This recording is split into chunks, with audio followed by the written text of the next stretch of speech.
یہ تو 2-3 سال پہلے تک تو ہم بڑے خوش تھے کہ طالبان آ گئے ہیں جناب. ہم ان کے اعتراضات کے جواب میں یہی کہتے تھے ہمارا تو ہماری زمین استعمال نہیں ہو رہی. So it's a karma. اور جو بھارتی خفیہ ایجنسی را وہ فنڈ کرتے ہیں. طالبان کا لیڈر تھا، اس نے کہا کہ ہم جو ہے وہ انڈیا سے ملٹری اکوپمنٹ اور ملٹری سپورٹ جو ہے وہ ہم اب انڈیا سے لیں گے تاکہ ہم اپنے سرزمین کو اس کی حفاظت کر سکیں. کیا انڈین نے اپنے آبجیکٹو اچیو کر لیے ہیں کہ وہ اس کو ختم کر دیں گے؟ یہ ایک سوال ہے. مطلب کشکول میں جو ہے وہ تھوڑا سا بھیگ ڈال دیتے ہیں. آئسولیشن ہے وہ اتنی بڑھ گئی ہے کہ کوئی بھی آپ کی بات سننے کے لیے تیار نہیں ہے.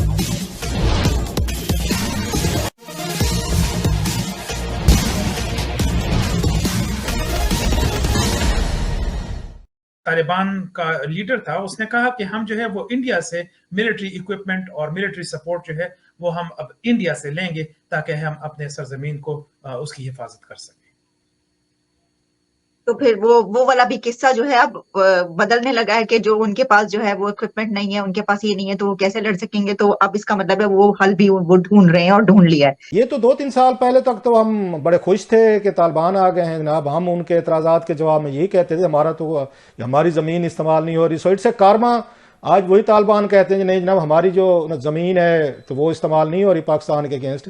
تو یہ کتنا بڑا شفٹ ہے کہ جو پہلے ہم کہتے تھے کہ ٹی ٹی پی کو سپورٹ کر رہی ہے بھارت کی خفیہ ایجنسی را یا جو اشرف غنی یا کارزائی کی جو حکومتیں تھیں، اور اس وقت ہم کہتے تھے کہ جی ہم افغان طالبان کو اس لیے سپورٹ کرتے تھے کیونکہ مستقبل میں اگر وہاں پر اس طرح کی ہاسٹائل گورنمنٹ آ جائے گی تو کم از کم افغان طالبان ہم ان کو سپورٹ کر رہے ہیں تو ہمارے وہ مفادات کا تحفظ کریں گے. اور آج یقینی طور پر یہ سوچنے کا مقام ہے کہ ہم انہی افغان طالبان کے اوپر یہ الزام عائد کر رہے ہیں کہ وہ سپورٹ کر رہے ہیں ٹی ٹی پی کو، ان کو پیٹرنائز کر رہے ہیں، ان کو ہماری طرف ایز اے پراکسی استعمال کر رہے ہیں. اچھا کامران، آپ نے بڑا سوچنے والی بات ہے. آپ نے بڑی خوبصورت بات کی. یہ ہمارے ڈیفنس اینالسٹ ہوتے تھے، ریٹائرڈ فوجی جرنل ہمارے بھائی، ہمارے بہت سارے کالم نگار جرنلسٹ پچھلے 20-30-40 سالوں میں ہمیں سمجھاتے رہے کہ 2-4 آپ اور میرے جیسے تھے کہ بھائی سب جانے دیں، آپ افغانستان کو افغانستان کے حال پہ چھوڑ دیں.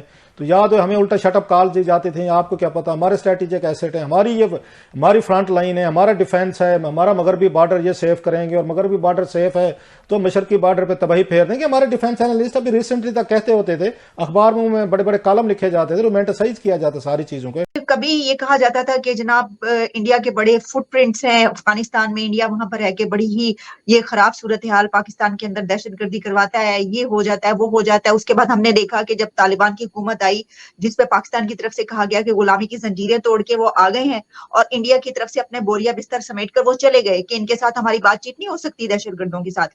تو اس کے بعد بھی پھر دہشت گردی ہوتی رہی.